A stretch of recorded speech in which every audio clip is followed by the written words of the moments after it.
Não é 3 Röntgen. É 15 mil. O que significa esse número? Significa que o núcleo está aberto. Significa que o incêndio que estamos vendo está liberando quase o dobro da radiação liberada pela bomba de Hiroshima.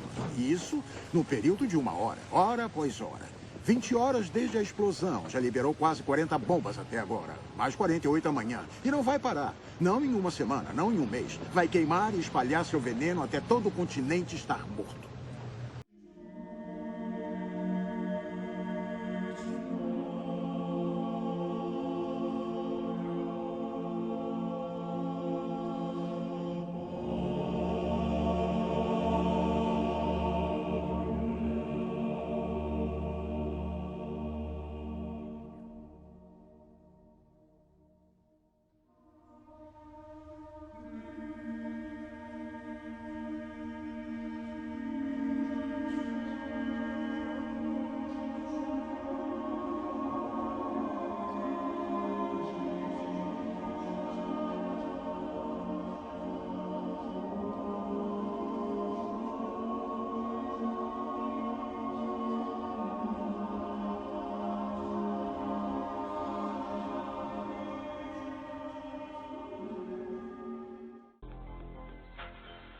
Na fissão nuclear, uma partícula de nêutron é acelerada em direção ao núcleo de átomo de urânio com massa atômica U-235, fazendo com que ele fique instável e com massa atômica U-236, dividindo em 2 núcleos menores e mais leves, bário e criptônio.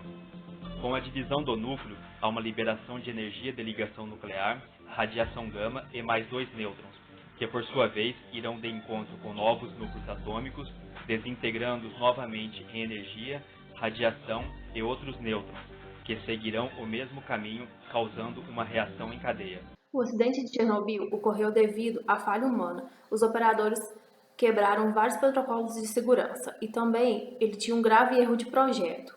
A alimentação das bombas elétricas, que eram responsáveis por resfriar o reator. Caso esse resfriamento fosse comprometido, o combustível de urânio ele poderia derreter, destruindo tudo ao redor e emitindo altos níveis de radiação. Com a explosão do reator, o vento levou o material radioativo lançado na atmosfera, principalmente para o oeste e norte de Pripyat, e a radiação espalhou-se pelo mundo. Foram identificados altos níveis de radiação em vários países. Os primeiros que alertaram a comunidade internacional de que algo havia acontecido na União Soviética foram os suecos. Os questionamentos realizados ao governo soviético levaram-no a admitir que o acidente havia acontecido no dia 28 de abril. Os soviéticos trataram de esconder o que havia acontecido, temendo os impactos para a reputação do país. Centenas de pessoas foram afetadas pela radiação que foi emitida na hora da explosão e continuou sendo propagada pelo vento e pela fumaça do incêndio.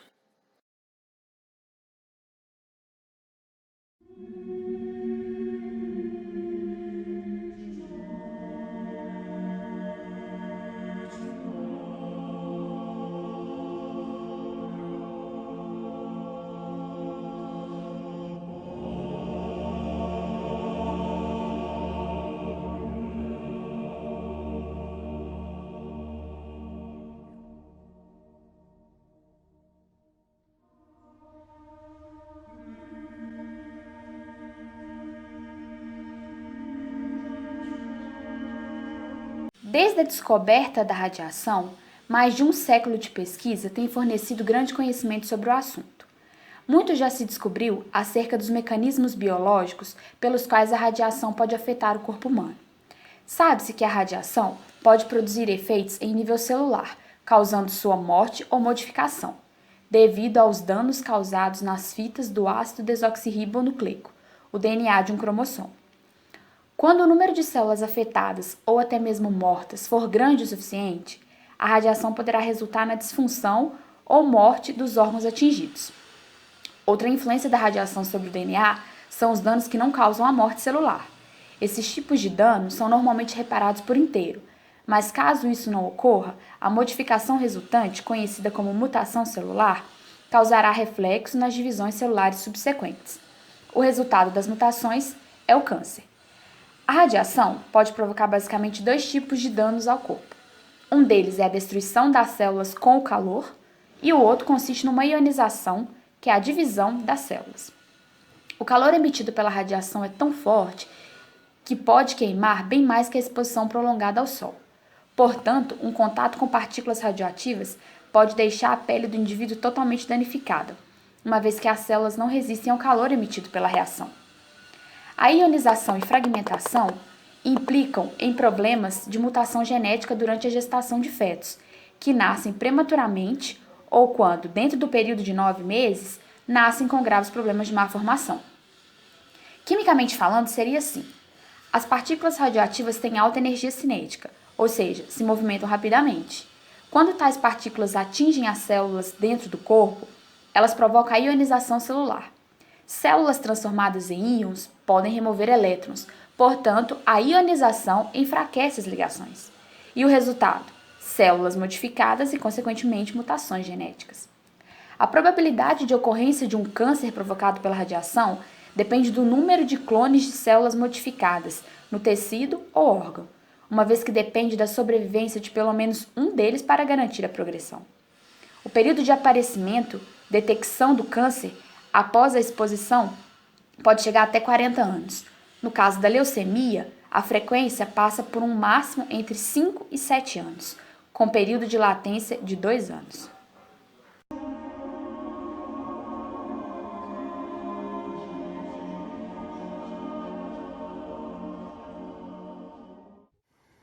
O que acontecerá com os nossos homens? Os mergulhadores, os bombeiros, os homens da sala de controle? O que a radiação fará com eles, exatamente? No nível em que alguns deles ficaram expostos, a radiação ionizante dilacera a estrutura celular.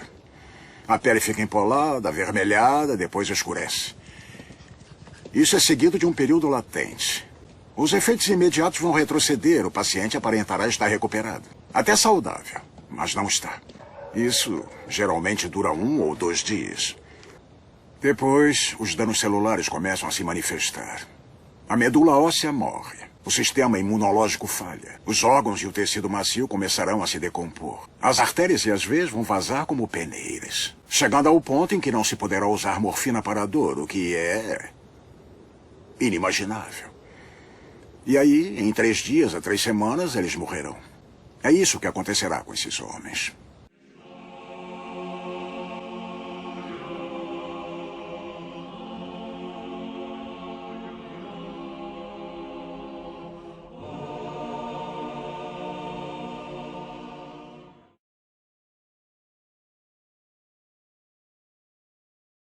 Os reatores nucleares produzem energia elétrica a partir da energia nuclear através do processo de fissão. O núcleo dos átomos de urânio é quebrado dentro de varetas imersas em água pressurizada no núcleo do reator.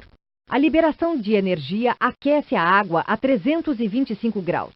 Essa água carrega o calor até o gerador de vapor, onde há um reservatório de água não pressurizada. Com a troca de calor, a água do reservatório transforma-se em vapor, que é o que vai mover uma turbina ligada a um gerador de energia elétrica. A água resfriada retorna ao núcleo do reator.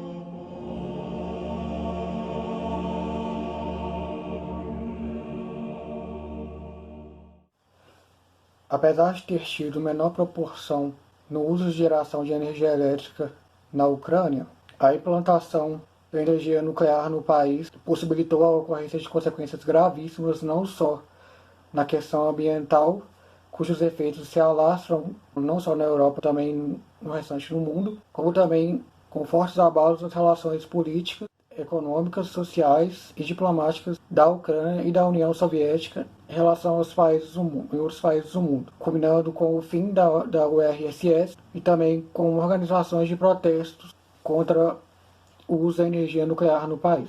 Tudo isso devido às ações técnicas por parte dos operadores na usina de Chernobyl.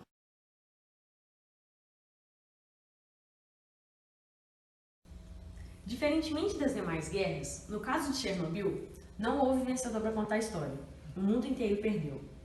Antes, uma cidade ocupada por milhares de pessoas, hoje, Pripyat é uma amarga lembrança de um dos episódios mais lamentáveis da história. Uma cidade completamente abandonada, onde as coisas permaneceram nos mesmos lugares em que foram deixadas na época do acidente, dia 26 de abril de 1986. Atualmente, estima-se que o acidente tenha causado a morte de 2 milhões de pessoas, tanto pela eventualidade quanto por doenças causadas posteriormente pela radiação. Mesmo com a construção da estrutura, chamada de sarcófago, na tentativa de isolar o ambiente do local da explosão, Chernobyl continua nociva até os dias atuais. Mas felizmente, Chernobyl também é uma história de política e engenharia, e também das pessoas que enfrentaram o acidente e ainda vivem, mesmo depois de décadas.